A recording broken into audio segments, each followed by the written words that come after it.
Bienvenidos y bienvenidas a una edición más de Temas y Debates. Les saluda Ricardo Sosa. En esta oportunidad, con una edición especial, hacemos un contacto hasta Casa Presidencial con el señor vicepresidente de la República, el doctor Félix Ulloa, quien es nuestro invitado en este programa, para poder hablar y que él pueda orientar a todos los televidentes y cibernautas de este proceso que se ha iniciado de consulta a nuestra Constitución de la República de El Salvador. Doctor Félix Ulloa, bienvenido. Muchas gracias por aceptar mi invitación. Gracias, Ricardo. Siempre es un gusto conversar contigo. Hacía días que no platicábamos y, por supuesto, con toda tu audiencia. Así que adelante, estamos a la orden. Gracias, doctor. Canal 67 en señal abierta a nivel nacional, cables, Tigo y Claro, y nuestras multiplataformas de redes sociales. Canal 67 El Salvador TV, el canal de las estrellas en El Salvador. Doctor Félix Ulloa, usted tiene una larga trayectoria como abogado constitucionalista. Antes de asumir el cargo de la vicepresidencia de la República de El Salvador, era muy conocido que usted era uno de los profesionales que impulsaba una serie de reformas a la Constitución. De hecho, con diferentes recursos individuales y a través de ONGs, el Instituto y Ejes, del cual usted siempre estuvo liderando. Por lo tanto, no debe sorprendernos que usted es un luchador social y, por supuesto, ahora que tiene la posibilidad desde el órgano ejecutivo de poder desarrollar esta consulta. En efecto, Ricardo, y gracias a la confianza del presidente Bukele de delegarme esta honrosa tarea, vamos a poder desarrollar un proceso de consultas tanto a los sectores organizados, a las gremiales, a los distintos profesionales de derecho, pero también a toda la comunidad, porque este tema no es un tema de abogados, este es un tema de nación, del pueblo en general, de dotarse de un marco normativo fundamental como es una Carta Magna. Y por eso es que, como tú bien lo dices, este esfuerzo que venimos realizando desde la academia, desde las arenas de la sociedad civil, ahora que estamos en el gobierno, pues sería dejar pasar esta oportunidad histórica de no impulsar este proceso de consulta a efecto de que pueda ser llevado por el presidente de la República con su liderazgo delegado por el pueblo, reconocido mediante el voto popular, para que lo pueda presentar al órgano legislativo, que es, en definitiva, donde se realizan todos los procesos de emisión de leyes, tanto leyes secundarias, infraconstitucionales, como en el caso de la reforma constitucional, tal como lo señala la misma Constitución en su artículo 248. Doctor Ulloa, siempre se ha escuchado, principalmente desde 1983, que nuestra Constitución es de avanzada, que es de primera generación, que es un modelo a nivel de América Latina. Incluso algunos abogados trascienden hacia otros continentes. ¿Cuál es su apreciación de la reforma y del espíritu de la Constitución de 1983 que cambió la filosofía de la que fue derogada? Bueno, mira, nuestra Constitución fue pionera no solo en América Latina o en otras dimensiones, como tú lo dices, en los años 50 del siglo pasado, porque fue una Constitución que incorporó en su seno las corrientes del constitucionalismo moderno europeo que había surgido después de la Segunda Guerra Mundial. Europa había sufrido, además de los grandes conflictos que azotaron pues, la región, regímenes totalitarios, tanto el régimen fascista en Italia, o los nazis en Alemania, o el estalinismo en la Unión Soviética. Entonces, una reacción después de la Segunda Guerra Mundial fue fortalecer los principios de las democracias representativas, y darle ese aire de pluralismo a los sistemas políticos, porque en esos regímenes dictatoriales era una sola línea, la línea del partido que tomaba el control del gobierno y de la sociedad, la que se imponía. En los sistemas de democracia representativas era el pluralismo político, el pluralismo democrático, la tolerancia, el disenso, los que se permitían como formas de vida en democracia. Y además se le dio una connotación importante a los estados de derecho, porque los regímenes previos, que eran regímenes de cortes individualistas, liberales, no permitían que derechos fundamentales de la sociedad, de las comunidades, de colectivos importantes, se reconocieran. Y ahí pusimos en nuestra Constitución todo un régimen de garantías individuales que están en la primera parte, de la parte dogmática de la Constitución, y luego pasamos al régimen de los derechos económicos y sociales. Está reconocido el derecho al trabajo, el derecho a la vivienda, a la salud, es decir, los derechos económicos y sociales. Esa Constitución, que era pionera, también en la parte orgánica definió un Estado moderno para la época, porque El Salvador venía de un régimen de dictadura militar, de la dictadura de Hernández Martínez, del general, que del 32, que dio el golpe de Estado, hasta el 44, que fue derrocado, había mantenido un régimen dictatorial y casi a nivel económico de un sistema semifeudal. Entonces, la Constitución del 50 lo moderniza al Estado, crea instituciones de control como la Corte de Cuentas, por ejemplo, el régimen municipal para darle poder a los gobiernos locales, el régimen administrativo para crear funcionarios públicos que sirvan al Estado y no a un gobierno o a un partido, sino al Estado. Entonces ese Estado de la posguerra mundial, que ya lleva 70 años, es el que ya en el 83, con la reforma que se hace durante la guerra, se trata también de hacerle algunos ajustes. Tanto el 83 como los del 91 modificaron algunas instituciones del Estado. Por ejemplo, en el 83 se creó la Sala de lo Constitucional de la Corte Suprema de Justicia, que no existía. Ya en el 91 se creó el Tribunal Supremo Electoral, que no existía, era un Consejo Central de Elecciones el que había antes. Se creó la Procuraduría para la Defensa de los Derechos Humanos, la Policía Nacional Civil, o sea, se han hecho esos ajustes, pero como no fue una revisión integral, como sí la que se hizo en el 50, a estas alturas hay algunas instituciones que ya carecen ya no responden exactamente a la demanda de los tiempos actuales. Y por eso es que hemos dicho que la matriz constitucional de 1950, que sobrevivió a la Constitución del 62, ya sobrevivió a la del 83 y sobrevivió a la del 91, ya es momento de darle una revisión. No estamos hablando de trastocar las instituciones fundamentales o los principios en los que se asienta, que son los principios democráticos, el respeto al Estado de Derecho, el modelo republicano, la separación de poderes. Esos son principios fundamentales que no se mueven, pero hay unas normas que requieren actualizarse, sobre todo en la parte orgánica del Estado. Y ese es el objetivo de este estudio, actualizar la Constitución en esa materia. Señor vicepresidente, recuerdo muy bien en el gobierno del expresidente Mauricio Funes asumir un liderazgo importante a nivel nacional, tratando de influir en la administración del expresidente Mauricio Funes para que se desarrollara este ejercicio. Usted hablaba en ese momento de un concepto de seguridad y de revisión democrática, participativa.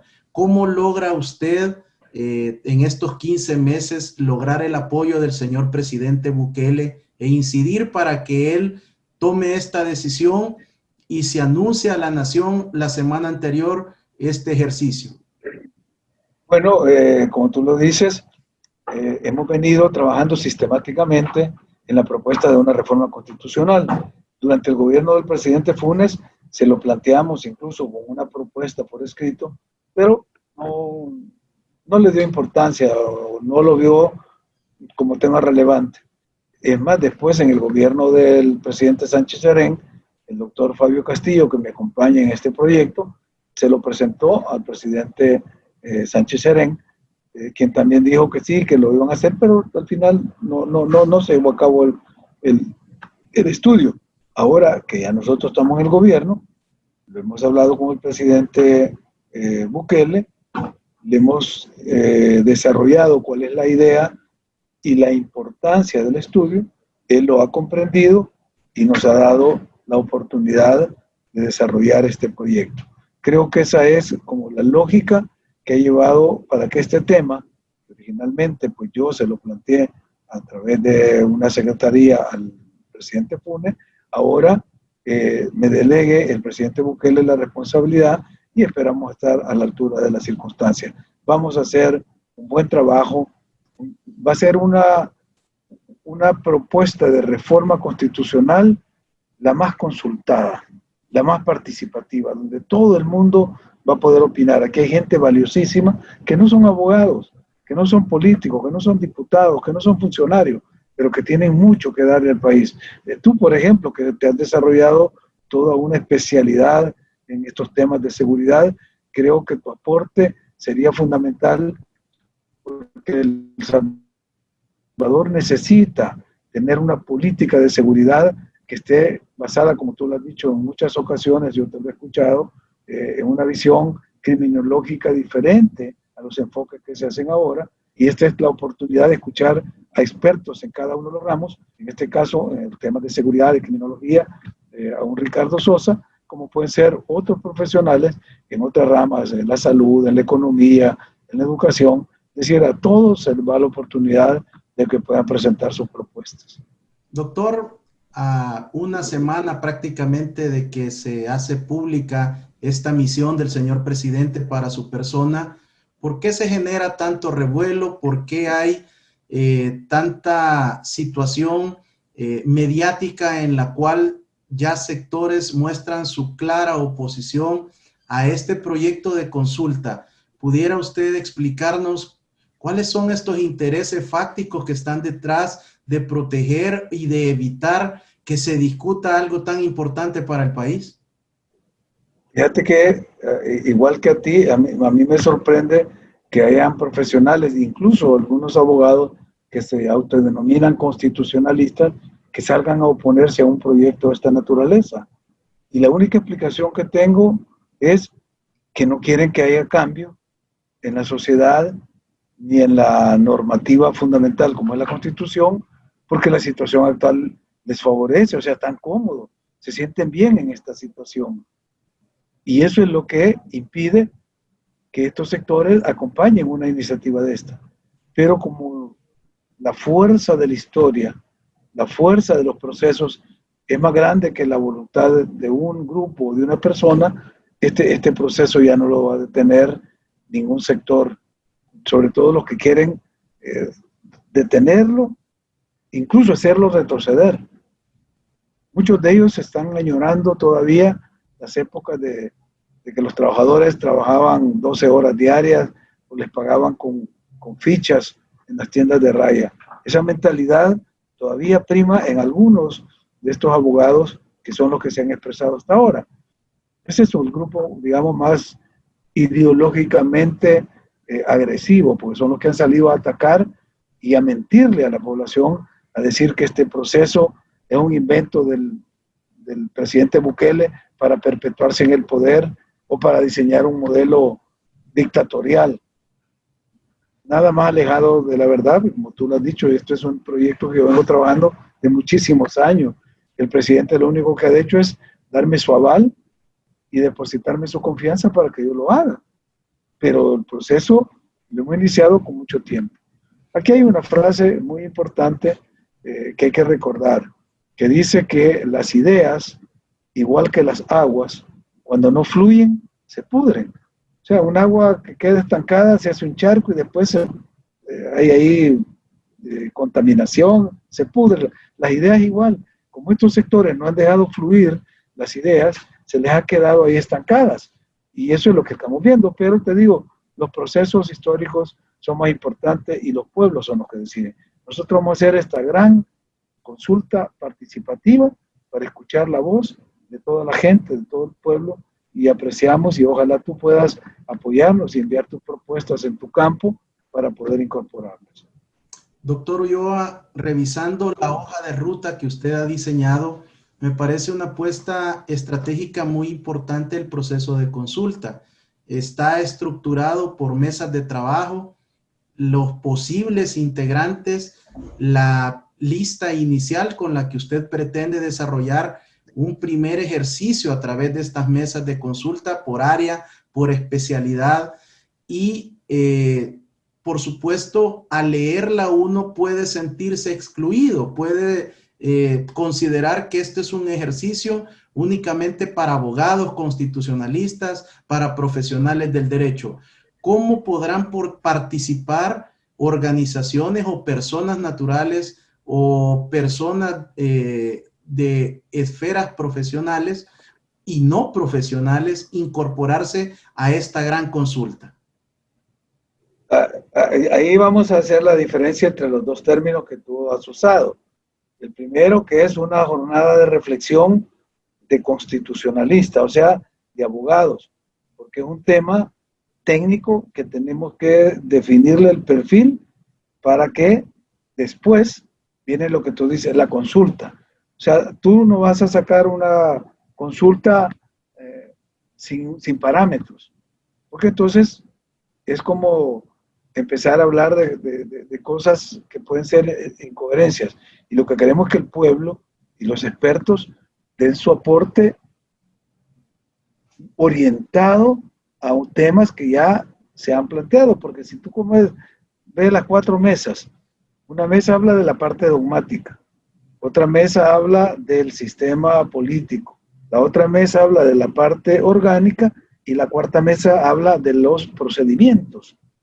¿Por qué en esta primera, porque es una sola jornada, de un día además, se ha puesto esos límites y esos alcances? Porque ahí es donde los expertos constitucionalistas van a hacer sus aportes. Cuando eso termine y se saque el producto, entonces tú lo lanzas a la consulta ya de toda la población y se le envía a los colegios profesionales, por ejemplo, a los economistas, tendrán mucho que decir, el colegio médico, los ingenieros, todo el mundo tiene mucho que aportar, pero ya le vas a mandar, digamos, encuadrado cuáles son los aportes y a dónde se va a dar, porque si no, perderías la oportunidad de tener una opinión calificada y se te llenaría de un montón de opiniones que no te harían efectivo el trabajo porque se dispersaría demasiado. Si tú acá una pregunta, ¿quiere cambiar la Constitución? Sí. ¿Y en qué la quiere cambiar?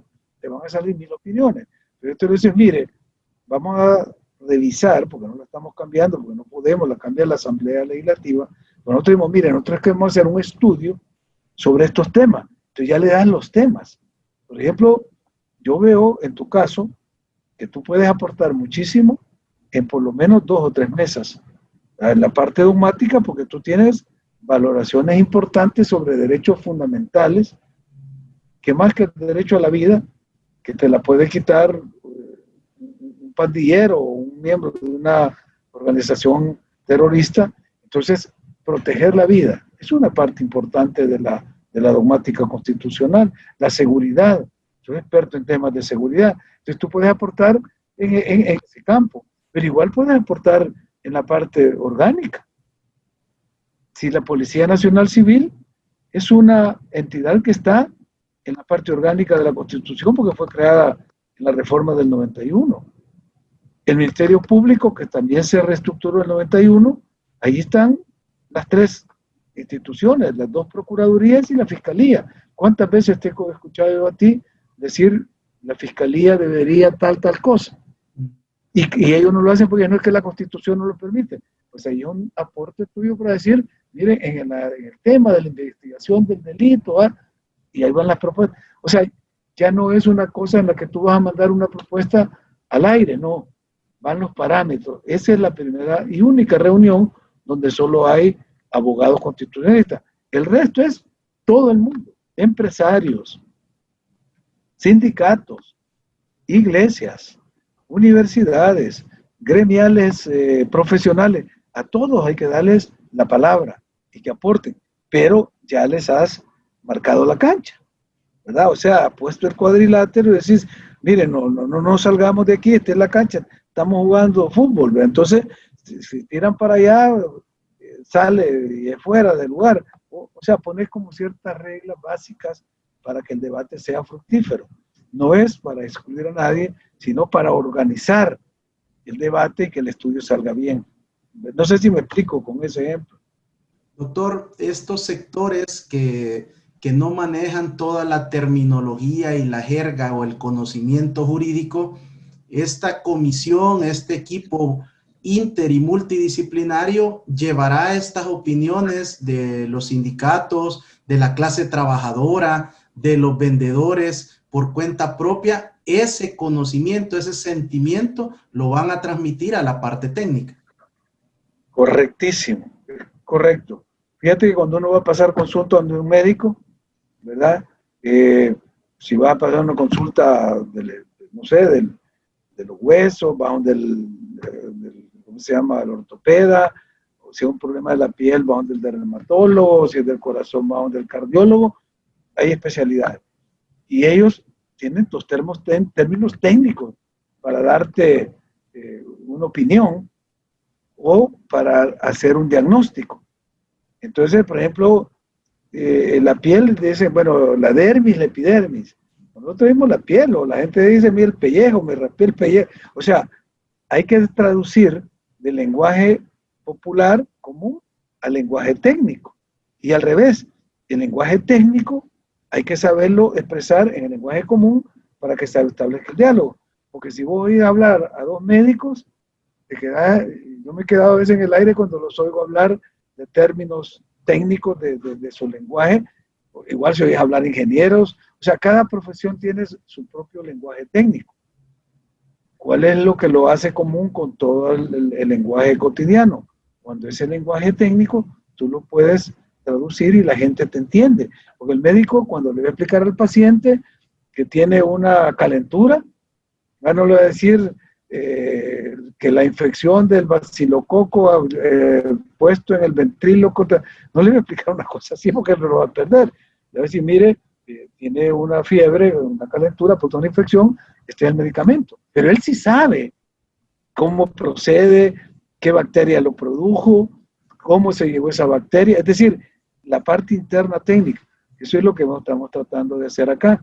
Que esa primera parte de los constitucionalistas se pueda llegar a un punto de conjunto, de consenso, para cuando se le diga al pueblo y que el pueblo opine, ya no hayan esos problemas, porque hay mucha corriente en el derecho, y sobre todo en el derecho constitucional, que chocan, que están de acuerdo, los positivistas kelsenianos contra los procesalistas de Bobbio, es decir, pero ¿cómo va a llevar ese debate al público? Es irresponsable. Pero ahí sí tiene que darse. Y cuando haya un consenso, entonces dirá, bueno, mire, esto es para que la gente diga, esta es la norma que a mí me llena mis expectativas.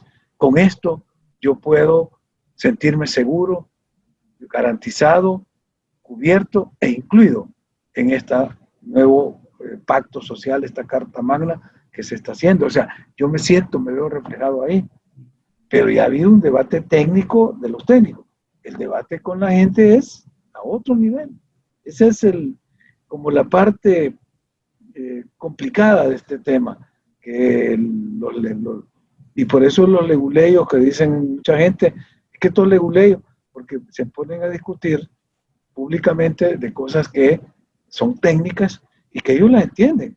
No, es que mira que la prescripción o que la anticresis entre dos viene, la gente no te está entendiendo.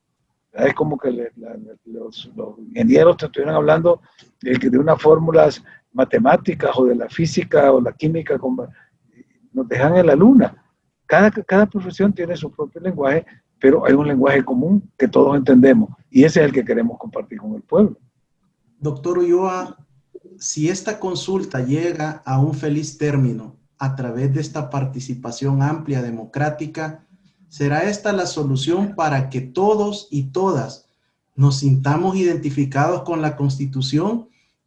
¿Será que ahora sí nosotros podemos tener esa identidad de que en esa Constitución está reflejado parte de mi pensamiento, parte de mi esfuerzo en la participación ciudadana? ¿Cree usted, doctor, que podremos lograr este sueño? Por supuesto que no ha sido solo suyo, sino que de muchos hombres y mujeres, algunos ya murieron y otros continúan en el esfuerzo. Exactamente, Ricardo. Ese va a ser el esfuerzo. Que todo el mundo se sienta representado, que todo el mundo se vea reflejado, que además sea real ese reflejo, que no sea una imagen nada más, sino que sea producto de esa participación de todos. Porque fíjate que las constituciones generalmente las han hecho las élites intelectuales, ¿verdad? Que se han reunido y ellos han decidido y ellos han hablado por los pueblos. Así fue la Constitución del 50. Era un abogado, el doctor Galindo Pol, y 3 estudiantes de Derecho, que aún el doctor Galindo Pol todavía no se había graduado, era doctor infieri, le decían. Reinaldo Galindo Pol, en los años 50, él fue el presidente de la Asamblea Constituyente de esa época. Y 3 estudiantes de Derecho, de los cuales uno todavía está vivo, que es el doctor Martínez Moreno, los que trabajaron para hacer eso. Pero no le consultaron a la gente, hicieron un trabajo muy bueno, porque te digo, incorporaron lo más actual del debate europeo de esa época, después de la Segunda Guerra Mundial. De la Declaración Universal de Derechos Humanos tomaron el artículo 23 de la Declaración Universal de Derechos Humanos, habla de la seguridad social, el derecho humano a la seguridad social. Pues ellos lo incorporaron a la Constitución. Desde 1950 los salvadoreños tenemos derecho a la seguridad social, porque lo pusieron. En el 83 fue igual, fue un grupo de políticos que se definieron como Asamblea Constituyente en el 82, los que redactaron la Constitución, pero estábamos en guerra y la mitad de la población no estaba representada ahí, porque estaban alzados en armas. Hermano, esa Constitución se hizo con un carácter contrainsurgente. Por eso es el artículo 85, que decía que solo los partidos tenían la representación popular, porque decían los constituyentes de esa época que no podían los grupos armados llegar al gobierno, sino que tenían que desarmarse y entrar por la vía de los partidos políticos. Bueno, eso se hizo ya en el 91.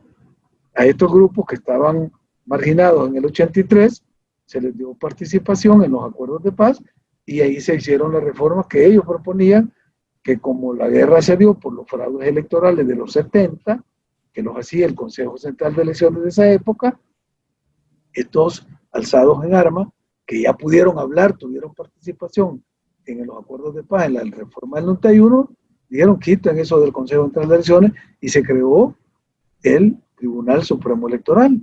Y como habían habido muchas violaciones de derechos humanos del conflicto, se dijo, hay que crear una Procuraduría para la defensa de los derechos humanos. Y como los cuerpos de seguridad eran represivos en la época de la dictadura, la Guardia, la Policía Nacional, la Policía de Hacienda, entonces dijeron, vamos a eliminar todos esos cuerpos de seguridad y se creó la Policía Nacional Civil, porque antes la policía estaba adscrita al ejército, era parte del Ministerio de Defensa. Entonces se creó como Policía Nacional Civil. O sea, pues que la participación de todos los sectores es importante, porque si dejas uno fuera, que quede excluido, entonces ese sector siempre va a estar descontento y va a estar demandando espacios de representación. Entonces la idea nuestra es por eso hacer esa consulta para que todo el mundo, todos, participen y se sientan representados. Gracias, doctor Félix Ulloa, vicepresidente de la República, por sus declaraciones, por su ampliación y por definirnos estas grandes líneas estratégicas que usted ha diseñado con el equipo de staff para los próximos meses de trabajo. Al regresar, conoceremos más de la iniciativa del proceso de la consulta de nuestra Constitución de la República de El Salvador.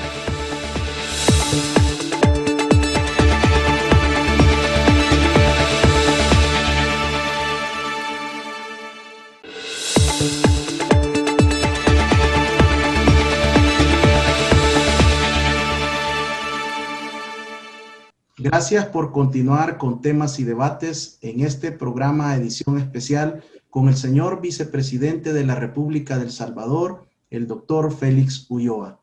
Doctor Ulloa, en la primera parte del programa usted nos definía estas grandes líneas estratégicas de cómo pretende desarrollar este trabajo consultivo. ¿Cuál es la garantía de que este es un proceso verdadero de consulta y no una validación política del producto a desarrollar y que se pretende entregar en septiembre del año 2021 al presidente de la República, Nayib Bukele? Mira, la garantía está en el que el proceso es un proceso abierto, transparente, participativo, en el que todo el mundo va a tener la oportunidad, y eso le da la garantía de que no es algo que se está cocinando en casa presidencial o se está haciendo conspirativamente entre noches y, como dice, entre madrugones. No, esto es transparente, es que todo el mundo está informado, va a estar informado, y vamos a abrir esa consulta para que todo el mundo participe. Entonces ahí no va a haber cartas escondidas, todas van a estar sobre la mesa y la gente se va a ver reflejada, y esa es la garantía, que el pueblo va a ser el testigo y el actor de este proceso.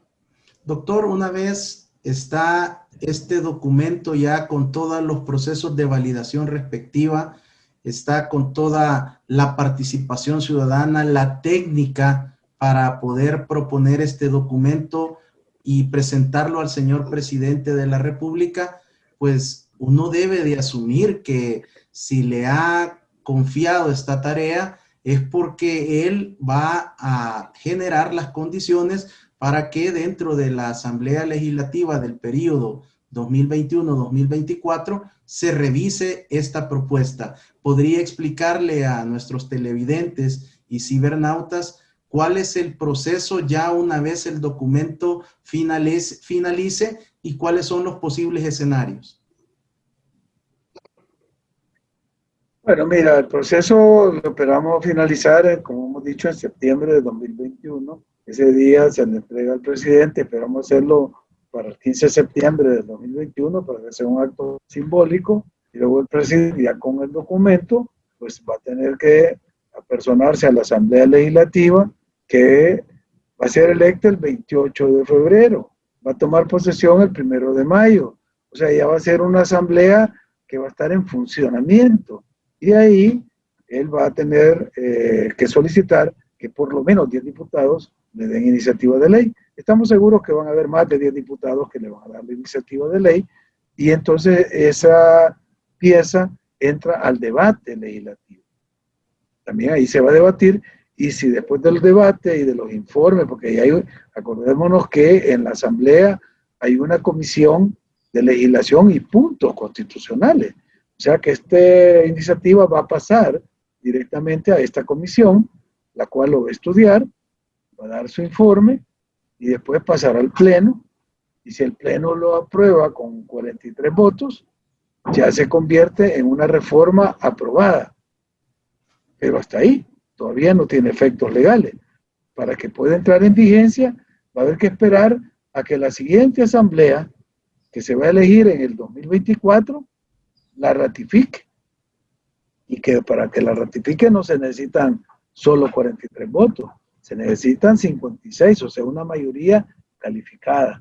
O sea, pues que las reformas van a entrar en vigencia si acaso la ratifica la siguiente asamblea, que va a ser electa en el 2024, cuando ya ni el presidente Bukele ni yo vamos a estar en el gobierno, porque nuestro mandato termina en el 2024.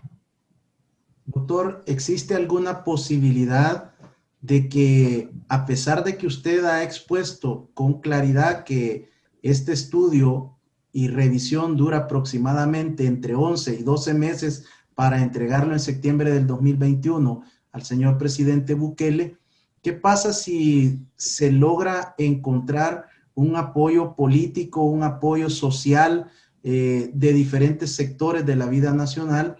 ¿Podría incorporarse algún documento o alguna propuesta antes del 30 de abril del 2021 que finaliza el periodo legislativo de la actual Asamblea Legislativa? Por mi parte, no. O sea, primero, no creo que un trabajo serio pueda terminar antes del 30 de abril. Como pareciera que esta asamblea, presentárselo a esta asamblea. O sea, de eso, digamos, desde el punto de vista de la elaboración académica de un documento serio. Pero también está el problema político, que en esta asamblea, por la composición y la aritmética legislativa, ninguna propuesta del presidente o del gobierno en este sentido sería apoyada por las fuerzas políticas que controlan y dominan el quórum legislativo, la mayoría legislativa. Entonces, políticamente no es viable porque los dos partidos mayoritarios no están alineados, digamos, con la línea de pensamiento del presidente. Y en segundo lugar, porque técnicamente un trabajo serio no podía ni presentarse parcialmente en esta asamblea, porque nuestra meta y nuestra línea de trabajo nos lleva un año, o sea, hasta septiembre del próximo año. Doctor Ulloa, ¿qué siente usted como profesional del derecho, como luchador social, tener esta gran oportunidad que se le presenta dentro de las condiciones ahora como vicepresidente de la República de poder lograr uno de sus grandes objetivos de vida, de proyecto profesional, de entregarle una constitución de la República al pueblo salvadoreño que responda a una amplia participación y que cumpla los estándares democráticos? Me siento, además de honrado, me siento con un gran compromiso sobre los hombros. Pero como tú dices, se trata de dejar un legado histórico y pasar por la presidencia de la República de un país es la responsabilidad de dejar una huella, pero una huella positiva. Desgraciadamente, si hacemos una revisión en los últimos gobiernos, las huellas que han quedado y los legados no han sido positivos ni honrosos. Hemos visto lo que han terminado los últimos 3 presidentes de los gobiernos anteriores.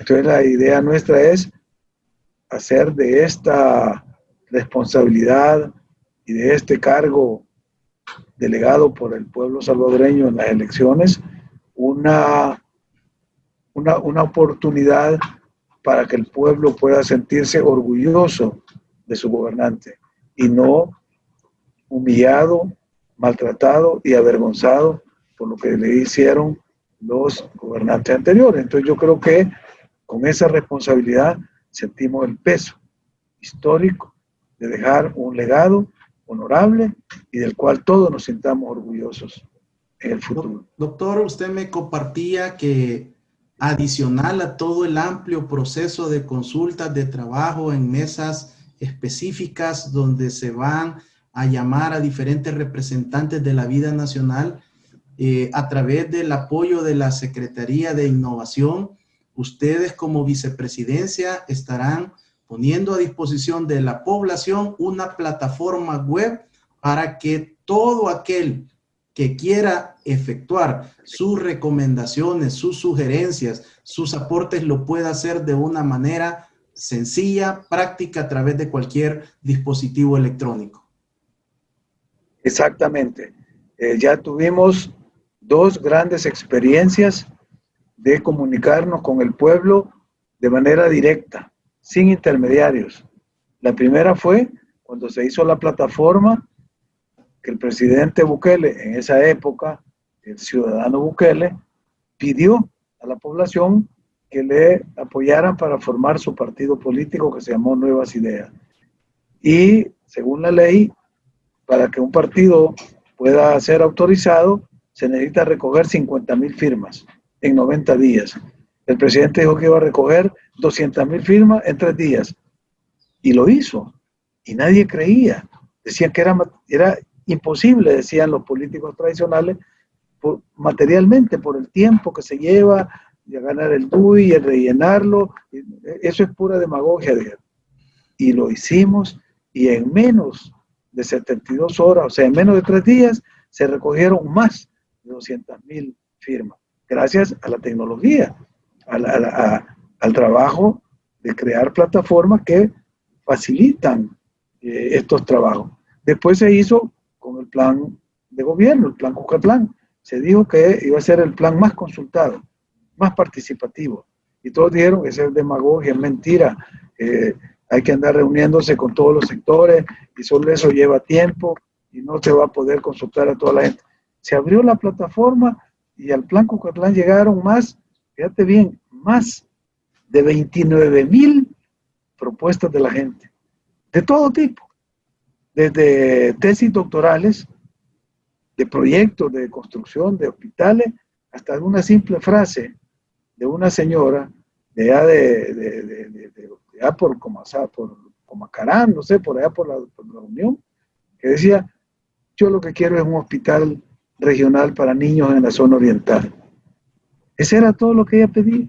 Entonces, como ves, las nuevas tecnologías permiten que los líderes y los gobiernos puedan tener esa comunicación y ese acceso con la población de manera directa, sin la intermediación de grupos o de sectores que a veces en esa intermediación no se representan bien las propuestas que quiere el pueblo o no se ejecutan bien las obras que hace el gobierno. Entonces, lo mejor es el contacto directo. Y eso es lo que queremos hacer aquí, usar la tecnología para, como tú dices, crear una plataforma y que todo el mundo opine y que mande su propuesta. Desde una frase como esa hasta un trabajo de una tesis doctoral sobre algún modelo constitucional o lo que sea, es decir, para todos. Doctor Ulloa, con esta disposición de trabajo, muchas personas comienzan a consultar, a preguntar, los adversarios políticos del gobierno de la República se preguntan, el equipo asesor, el grupo consultivo cercano del señor vicepresidente, ¿estará haciendo gratis este trabajo o tendrán viáticos, honorarios, bonificaciones o prácticamente es un aporte ciudadano de este grupo de hombres y mujeres que le acompañan? Esa pregunta es importante porque el doctor Castillo, Fabio, que es el primero que aceptó la invitación, dijo que lo hacía bajo una condición, que todos los que estuviéramos trabajando en ese equipo lo hiciéramos ad honorem. Pero dijo él, subrayó, ad honorem de verdad, dijo, porque hay muchos que se ponen ad honorem y por debajo les pasan, hacen un contrato, una consultoría, o les dan sobresueldo, o les dan viáticos, o honorarios, dietas. No dijo ni un centavo disfrazado ni de viáticos, ni de honorarios, ni de dietas. Es una actividad patriótica y voluntaria. Y así estamos trabajando y así se va a hacer. ¿Cuánto cuesta este esfuerzo? Porque también reunir mesas de trabajo, eventos como el que se pretende desarrollar de la consulta con los profesionales del derecho, por supuesto que implica costos. ¿Cuál es el presupuesto de la asignación, doctor Ulloa, que la Presidencia de la República le ha asignado? ¿Cuál es la partida presupuestaria o de los fondos asignados al trabajo de la vicepresidencia? Tiene que desarrollar esta consulta. El presupuesto para este trabajo y el presupuesto de la vicepresidencia en la Ley General de Presupuestos es 0.000. No hay $1 de presupuesto para este trabajo y la vicepresidencia no tiene $1 asignado en la partida presupuestaria. Cualquier requerimiento que yo tengo que hacer para cosas de trabajo en la oficina, desde comprar una taza de café hasta adquirir una computadora para una oficina o un escritorio, tengo que solicitarlo al secretario privado para que el secretario privado lo autorice. Y para este trabajo, de este proyecto de reforma constitucional, no tenemos ni un presupuesto, ni un centavo presupuestado. Si el comité gestor, donde está el doctor Fabio Castillo, decide un día que vamos a tener alguna necesidad de adquirir, no sé, alguna pago de servicio, voy a ponerle que querramos hacer la jornada en un hotel, en ese momento ahí se va a decidir primero si se le pide al Estado, al gobierno, o si se pide como contribución incluso de los mismos miembros que están en la comisión. Nos bolseamos y ponemos para hacer el gasto. No se está pensando en tener ningún presupuesto. De hecho, te lo anticipo, te lo doy como una primicia, ya aprobamos el reglamento de funcionamiento de ese grupo, del comité ad hoc, dice el decreto. Y no hay una línea que hable ni de financiamiento, ni de presupuesto, ni nada, porque a nadie se le ha ocurrido estar pensando en dinero, sino más bien estar reflexionando, leyendo, instruyéndonos, investigando para hacer los aportes. Y hasta este día no hemos gastado un centavo, ni siquiera en las reuniones que tenemos, porque hasta este día las hemos hecho todas en la casa del doctor Fabio Castillo, y él generosamente nos ha dado su hospitalidad y una taza de café o alguna cuestión que se tome. Así que aquí no hay posibilidades de cobrar, ni por horarios, ni por dietas, ni por viáticos. Así que es un trabajo realmente voluntario. El equipo de trabajo cercano a su persona, doctor Ulloa, ¿se ha modificado durante el fin de semana o se mantiene? Y si puede darle a conocer a los televidentes y cibernautas quienes le acompañan de manera cercana en este esfuerzo. Mira, por ahora somos 4 por las personas que estamos trabajando. El doctor Fabio Castillo, el doctor Antonio Durán, que es magistrado en el Poder Judicial, en el órgano judicial, el licenciado Adolfo Muñoz, que trabaja conmigo, él es funcionario de la vicepresidencia, y tu servidor. Somos los 4 que estamos trabajando en este momento. Se están invitando y se están consultando otras personas que quieran integrarse, pero la decisión es que no fuéramos más de 5, porque si no ya no se vuelve un comité ejecutivo, sino que se vuelve una asamblea y hay que estar discutiendo. Y la idea, como es trabajo operativo que hay que impulsar, basta con los 5 para empezar a trabajar. Después, las consultas se van a hacer, como lo decíamos, por la vía de la cibernética, de la plataforma, que no cuestan ni un 5. Eso es conectarte, abrir la plataforma, enviar tu propuesta y después a procesarlas. Así que no tenemos en mente crear una burocracia, contratar gente, tener un presupuesto. Nada de eso está en la mente de nosotros. Doctor Ulloa, el sistema de república y las denominadas cláusulas pétreas, si en el proceso de consulta de los diferentes sectores de la vida nacional surgen las propuestas de una posible reforma o modificación en este proceso consultivo, el comité Petit, este comité ejecutivo, le estaría brindando la validación a esa propuesta, o eso no está en discusión, o se mantiene con la posibilidad de conversarlo. No, ni siquiera conversarlo, porque un primer acuerdo que ya se tomó en el comité y que está por escrito es los límites y alcances del estudio. Por eso te decía, la importancia de que haya marcada una cancha. Por ejemplo, ahí se ha dicho, no se va ni a considerar, ni a estudiar, ni mucho menos a proponer la reelección inmediata del presidente. Está descartado. O el sistema republicano. Imagínate que en la consulta haya gente que se le ocurra y diga, mire, ¿y por qué no convertimos El Salvador en una monarquía? Y te llegan 20, 30 propuestas de que hay que elegir un rey, pues así como tiene España, tiene un rey, o la reina de Inglaterra, pues hagamos una monarquía. Quizás ni se van a considerar, porque quedan fuera del estudio. Por eso era importante establecer los límites y alcances del estudio. Entonces hay cláusulas que ya se definieron que no se van a modificar, ni a tocar, ni a considerar en el estudio.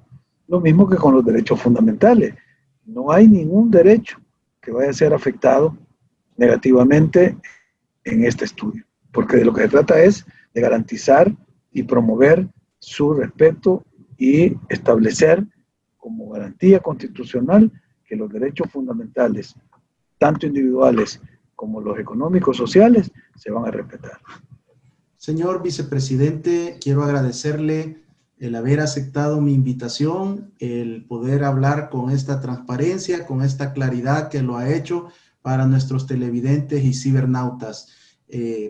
La invitación queda abierta para Canal 67 y este programa Temas y Debates con Ricardo Sosa para apoyar este esfuerzo y ayudarle en la difusión del mensaje estratégico de este comité petit y directivo que desarrollará esta amplia consulta nacional.